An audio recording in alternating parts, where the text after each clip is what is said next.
வருகிறார் ஆறுமுக விநாயகர். நாம் நமது அன்றாட வாழ்வில் ஒருமுக விநாயகரை தரிசனம் செய்கிறோம். அதிசயமாக 2, 3, 4 முக விநாயகர்களும் உண்டு. 5 முக கணபதி ஹேரம்ப கணபதி என்று நாம் முன்னரே சிந்தித்தோம். முருகனுக்கு 6 முகங்கள் உண்டு. ஆறுமுகன் என்றாலே முருகன் என்போம்.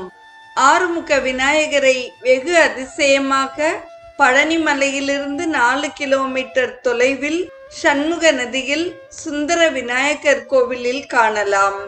வெவ்வேறு மலைகளில் உற்பத்தியாகும் பச்சையாறு, வரத்தாறு, பொருந்தவாறு, கல்லாறு, முள்ளாறு, பாலாறு என 6 நதிகள் பழனிக்கு அருகே இணைந்து சண்முக நதியாகியதாம்.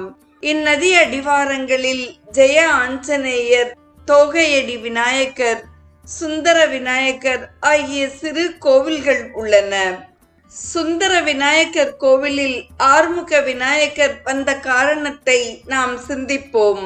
திரு ஆனைக்காவில் ஆதி